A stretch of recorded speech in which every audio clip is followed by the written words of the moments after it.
লাগাতার লোডশেডিং এর প্রতিবাদে এবং নিরবিচ্ছিন্ন বিদ্যুৎ সরবরাহ সহ ৭ দফা দাবিতে বরগুনায় বিক্ষোভে ও বিদ্যুৎ অফিস ঘেরাও করে বিক্ষোভ করেছেন সাধারণ মানুষ। সকালে জেলা নাগরিক অধিকার সংরক্ষণ কমিটির উদ্যোগে পরে West zone power distribution company লিমিটেডের কার্যালয়ের সামনে এই কর্মসূচি অনুষ্ঠিত হয়। মানববন্ধন শেষে বিক্ষোভকারীরা প্রধানমন্ত্রী বরাবর স্মারকলিপি দেন। তাদের অভিযোগ, ঘন ঘন লোডশেডিং এ জনজীবন বিপর্যস্ত হচ্ছে, ব্যাহত হচ্ছে শিল্প ব্যবসা। 7 দিনের মধ্যে সমস্যা সমাধান না হলে কঠোর কর্মসূচির হুঁশিয়ারিও দেন তারা।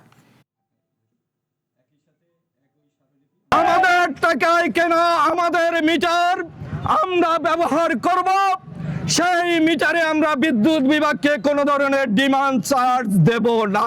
প্রতীকী আন্দোলন শুরু করেছি আমাদের বরগুনা জেলার নাগরিকদের অধিকার আদায়ের জন্য। আমাদের যতটুকু যেতে হয় আমরা এই দেশের জনগণকে নিয়ে, বরগুনাবাসীকে নিয়ে আমাদের দাবি আদায় করে ছাড়বো ইনশাল্লাহ।